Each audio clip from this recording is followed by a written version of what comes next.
오늘 처음으로 열린 고유정 재판의 쟁점은 계획적 살인인지 아니면 우발적 살해인지를 가리는 겁니다. 고유정 측은 줄곧 죽은 전 남편 탓을 하며 자신의 범행이 우발적이었다고 주장하고 있는데 맞는 말인지 따져보도록 하겠습니다. 자, 강동원 기자. 예.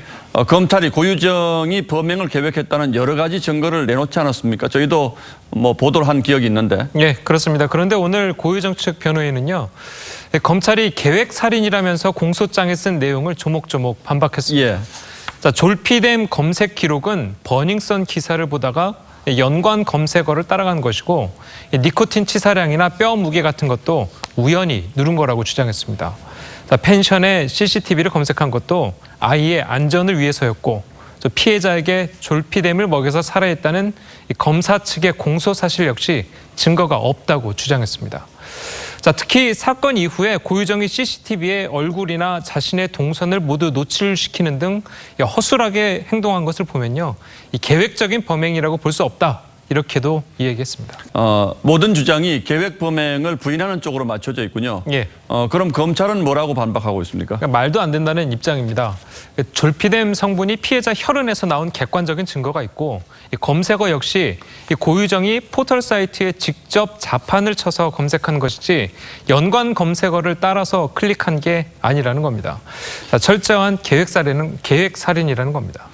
자, 그런데 우발적이든 계획적이든 전 남편을 죽였다는 것, 그리고 시신을 훼손해서 은닉했다는 것, 이건 다 인정하는 거죠. 그렇습니다. 그럼에도 불구하고 우발적인 범행이라고 계속 주장하는 의도는 뭘까요? 일단 형량이 크게 달라지기 때문입니다. 자, 예를 들어서요, 전 남편의 성폭행을 피하려다가 사건이 일어났다는 주장이 받아들여지면 살인이 아니라 과실치사가 될 수가 있습니다. 예. 자, 더 나아가서 고유정의 주장처럼 이 피해자의 일부 책임이 있다는 점이 인정되면 이 참작 동기 살인이라고 해서 이 3년에서 5년까지도 이제 감경이 가능하고요.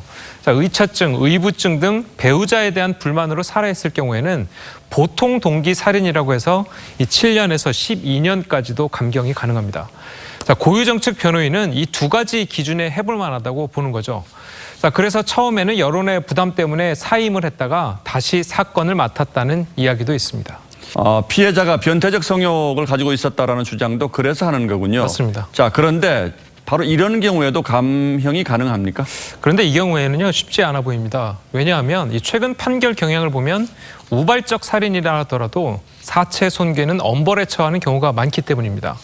자, 실제로 지난 8일에도 법원은 옆집에 사는 노인을 살해하고 사체를 손괴한 50대 남성에게 무기징역을 선고했습니다.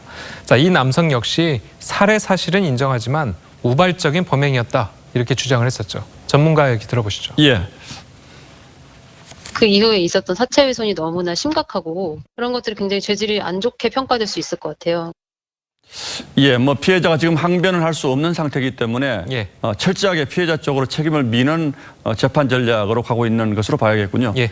예, 강동원 기자 잘 들었습니다.